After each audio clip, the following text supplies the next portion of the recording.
नमस्कार, माझं नाव प्रदीप नंदकुमार मोरे, राहणार लेंगरे, तालुका खानापूर, जिल्हा सांगली. मी 2000 सालापासून द्राक्षबाग करतोय आणि माझी 5 एकर बाग आहे आणि मी मनशा मार्केटिंग संघ 2012 पासून आहे. मी युरोप एक्सपोर्ट करतोय आणि त्याच्या पाठीमागचं कारण म्हणजे मनशा मार्केटिंग. पहिल्यापासून आणि शेवटपर्यंत मी मनशा मार्केटचे खाते वगैरे सगळं फॉलो करतोय. त्यामध्ये बेसल डोसमध्ये रिकेल रिक्लेम मायक्रो पॉवर हे 3 आयटम बेसल डोसमध्ये मी वापरले होते.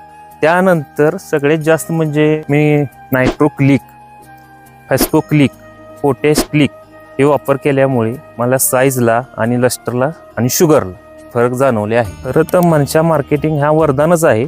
त्यांचे प्रोडक्ट खूप चांगले आहेत आणि ते वापरणं गरजेचं आहे. स्लरीमध्ये त्यांचे वापर केल्यामुळे जीवाणूचा, त्यामुळे आम्हाला अवरेजला आणि जमीन भुसभुशीत राहणे, पांढरी मुळी यात चांगलं फरक पडला. त्यामुळे कॅनॉपी डेव्हलपमेंट हे आणि पान मोठं होणे यात बी चांगलं अवरेज हे भेटलं. हे जे झाले सक्सेसफुल हे सगळं मनशा मार्केटमुळे आणि त्यांचं मी मनापासून आभारी आहे. आणि द्राक्ष बागायतदार आणि शेतकरी मित्रांनो, तुम्हीही मनापासून आणि चांगलं उत्पादन घेण्यासाठी मनशा हे प्रोडक्ट मनापासून तुम्ही वापरा आणि